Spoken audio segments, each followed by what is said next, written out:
You know, the particular comments of Mr. Huckabee are, I think, part of just a general pattern that we've seen that would be considered ridiculous if it weren't so sad. I mean, we've had a sitting senator called John Kerry Pontius Pilate.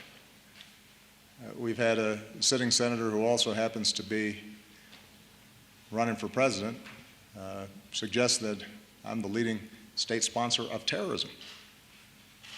These are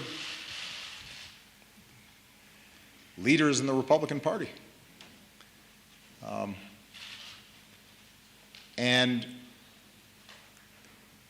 part of what historically has made America great is, particularly when it comes to foreign policy, there's been a recognition that these issues are too serious, that issues of war and peace are of such grave concern and consequence that we don't play fast and loose that way. We have robust debates. We look at the facts. There are going to be disagreements.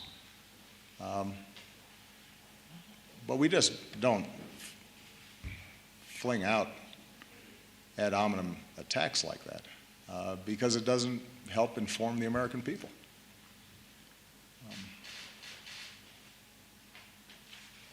I mean, this is a deal that has been endorsed by people like Brent Scowcroft and Sam Nunn, right? Historic Democratic and Republican leaders on arms control and on keeping America safe. And so when you get rhetoric like this, maybe it gets attention, and maybe this is just an effort to push Mr. Trump out of the headlines. But it's not the kind of leadership that is needed for America right now.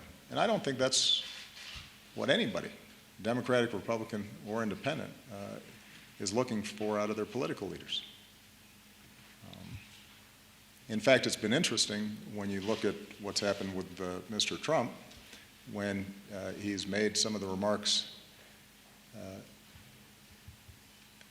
that, for example, challenged the heroism of Mr. McCain, somebody who endured torture and conducted himself with exemplary patriotism. The Republican Party is shocked,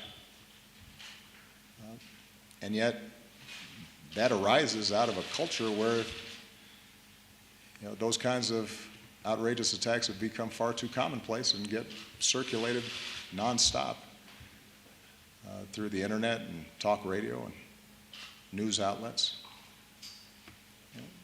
And I recognize when outrageous statements like that are made about me that a lot of the same people who were outraged when they're made about Mr. McCain were pretty quiet. The point is, we're creating a culture that is not conducive to good policy or good politics. The American people deserve better. Certainly presidential debates deserve better. In 18 months, I'm turning over the keys. I want to make sure I'm turning over the keys to somebody who is serious about the serious problems that the country faces and the world faces. And that requires, on both sides, Democrat and Republican, a sense of seriousness and decorum and honesty. And I think that's what the voters expect as well.